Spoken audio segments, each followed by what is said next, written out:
রাত তখন প্রায় 3:30।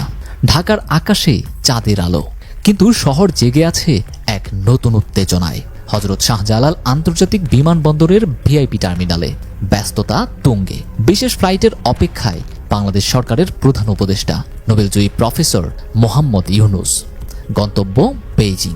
কিন্তু এই সফর কেবল দ্বিপাক্ষিক কূটনীতির অংশ নয়, বরং তার দক্ষিণ এশিয়ার ভূরাজনীতির এক নতুন অধ্যায়ের সূচনা।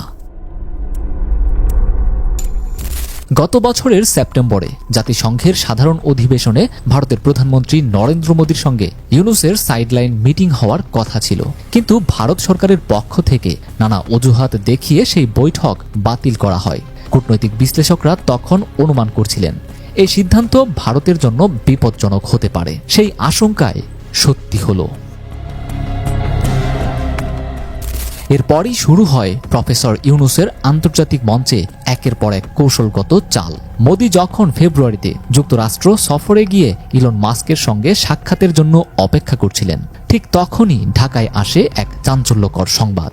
বিশ্বের সবচেয়ে ধনী এবং আমেরিকার অন্যতম প্রভাবশালী ব্যক্তি ইলন মাস্ক মাত্র কিছুক্ষণ আগে বাংলাদেশের প্রধান উপদেষ্টার সঙ্গে এক বিশেষ ভিডিও কনফারেন্স করেছেন। মিটিংয়ের টাইমিং ইঙ্গিতপূর্ণ। মোদির বৈঠকের 1 ঘণ্টা আগেই এমন একটি খবর প্রকাশ্যে আসার অর্থ স্পষ্ট। বাংলাদেশ তার কূটনৈতিক অবস্থানকে দক্ষিণ এশিয়ার গণ্ডি ছাড়িয়ে বিশ্ব পর্যায়ে নিয়ে যাচ্ছে।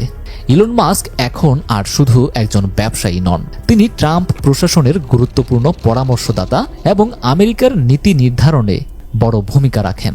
মাস্কের সঙ্গে ইউনূসের আলোচনার পরপরই দেখা গেছে এসকে ইলন মাস্ক সরাসরি বাংলাদেশের প্রধান উপদেষ্টাকে ফলো করেছেন। এরপরই আসে আরও বড় চমক। মার্চের শুরুতেই চীনের প্রেসিডেন্ট শি জিনপিং ঘোষণা দেন তিনি বাংলাদেশের প্রধান উপদেষ্টা মোহাম্মদ ইউনূসকে বেইজিং সফরের জন্য আনুষ্ঠানিক আমন্ত্রণ জানাচ্ছেন এবং তাকে নিয়ে আসতে চীন বিশেষ বিমান পাঠাবে। এটি শুধু সম্মানের বিষয় নয়, এটি কূটনৈতিক সম্পর্কের এক গভীর ইঙ্গিত। চীন সাধারণত খুব নির্দিষ্ট কয়েকজন নেতার ক্ষেত্রেই এমন প্রোটোকল অনুসরণ করে। বিশ্ব রাজনীতিতে অত্যন্ত গুরুত্বপূর্ণ ব্যক্তিদের জন্যই এই সম্মান সংরক্ষিত রাখে। মোদিকেও এমন মর্যাদা চীন কখনো দেয়নি।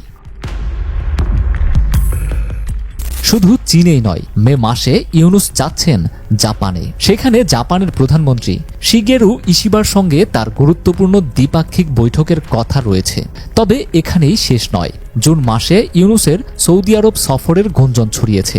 মধ্যপ্রাচ্যে বাংলাদেশি শ্রমবাজার, বিনিয়োগ ও অন্যান্য অর্থনৈতিক সহযোগিতার বিষয়ে গুরুত্বপূর্ণ আলোচনা হতে পারে।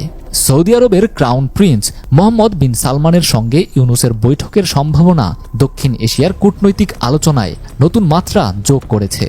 বিশ্লেষকরা বলছেন এই সফরগুলো দেখিয়ে দিচ্ছে যে ইউনূস এখন আর কেবল বাংলাদেশ কেন্দ্রিক নন, বরং আন্তর্জাতিক অঙ্গনে দক্ষিণ এশিয়ার এক নতুন নেতা হিসেবে আবির্ভূত হচ্ছেন। প্রশ্ন উঠছে, দক্ষিণ এশিয়ার সবচেয়ে বড় কূটনৈতিক খেলোয়াড় এখন কে, মোদি না ইউনূস?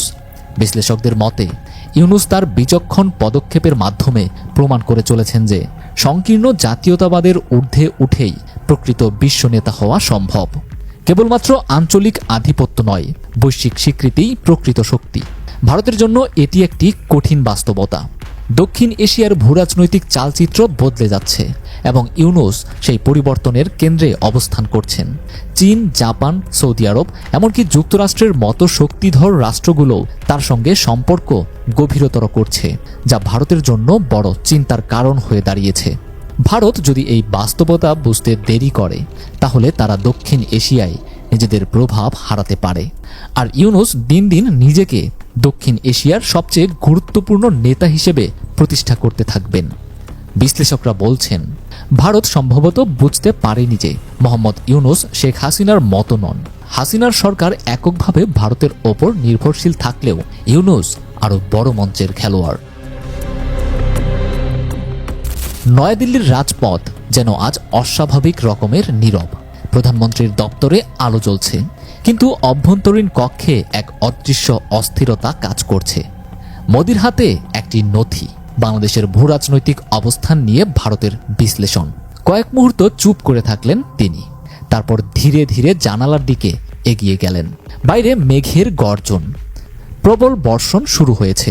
হয়তো প্রকৃতিও জানে দক্ষিণ এশিয়ায় এক নতুন দিনের সূচনা হয়েছে।